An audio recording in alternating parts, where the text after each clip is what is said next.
Ministri mbi drejtësinë. Sa spektakël dhe sa e sinqert është ky shqetësim i kryeministrit që në fakt që ka arrestimi i Veliajt ka një përpjekje të tij për të thënë që ja, drejtësia është e pavarur, u mërzita që ma arrestuan Veliajn, si ju vjen zorr, ma morët djalin nga detyra, nga zyra. E njëjta gjë edhe me këto rroga, e njëjta skenë edhe me këtë vendimin mes Lul Bashës dhe Edi Ramës. Shiko, po të pyesje dhe diktatorin Hoxha, ashtu thosh ai që unë nuk kam lidhje me drejtësinë. Drejtësia është e popullit, punon për popullin, unë nuk kam lidhje fare. Pra, çdo gjë ishte e popullit. Dhe ai nuk dinte fare çfarë bëhej. Pra, nuk e kish idenë ai çfarë bëj me drejtësinë në Shqipëri. Edhe Rama ndjek të njëjtin model, por e paketon çik më trendi, sepse jetojmë në kohra të tjera.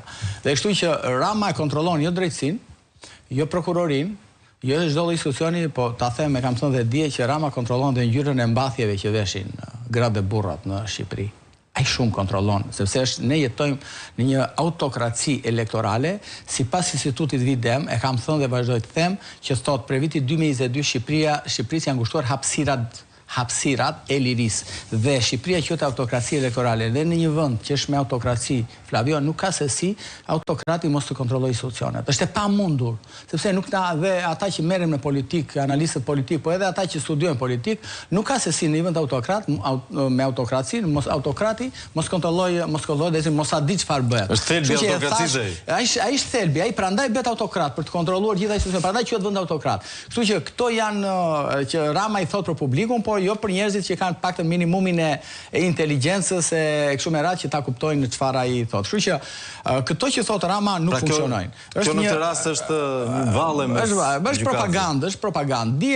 Dje për shembull Rama kishte shkruar tek rrjeti i tij, tek faqja e tij në Facebook, kishte hedhur që kishte humbur një gjyq me Lulzim Bashën për shpifje dhe ishte shokuar si ka mundësi që gjyqtari ishte me një nivel kaq të ulët, nga pikpamja profesionale, por mbi të gjitha kishte shkruar që si ka mundësi të presin qytetarët 7 vite për vendim. Pra ai kishte shpritur Rama, edhe unë i ktheva përgjigje dhe i thash, jo mor jo. Tani ai po kupton që gjykat në Shqipëri të marrë një vendim duhet minimumi 15 vite, në të 3 shkallët e gjyqësorit. Ky që kontrollon thash edhe ngjyrën e mbathjeve që veshin gratë dhe burrat në Shqipëri, nuk di ka që në Shqipëri ka 15 vite për marrë vendim gjykate. Dhe kush e ka fajin këtu? Po se ka masun as ju.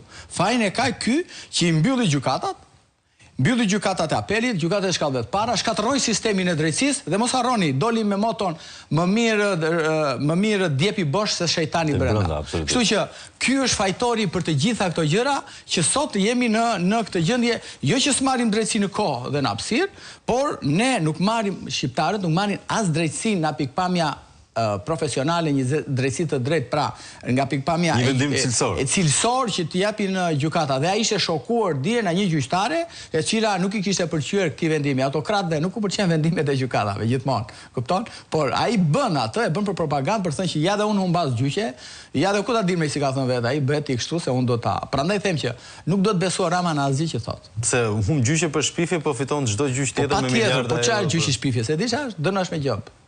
Gjop është. Nuk e cënon zyrtarin publik. Po nuk cënon asgjë, nuk të bën asnjë gjë. Ai gjyq është gjyq fati. Dhe Rama mbet Saljani është në burg me Shiko, për deklaratës e Saljanit. Salani është për deklaratë. Ajo Saljanit ka për të mbelur në analet e drejtësisë shqiptare dhe botërore, që na një foltore partie bën një denoncim dhe shkon në burg. Kjo e këtij duhet futet në librat e jurisprudencës, ata që studiojnë juridikun, që të studiojnë rasti Saljani, si rasti atij mbretit të Prusisë që shkoi për të prishur atë Mullirin dhe nuk u prish Mulliri se ka gjykata Berlini dhe sot më dhe Mulliri është aty edhe Pallati Mbretërian aty janë ngjitur dhe studiohet ajo nga në librat e jurisprudencës. Dhe kjo dhe Saljanit është unikale që duhet të studiohet. Pra, duhet futet aty në që ta studiojnë. Por ka edhe një gjë tjetër që duhet të studiohet ndoshta është rasti i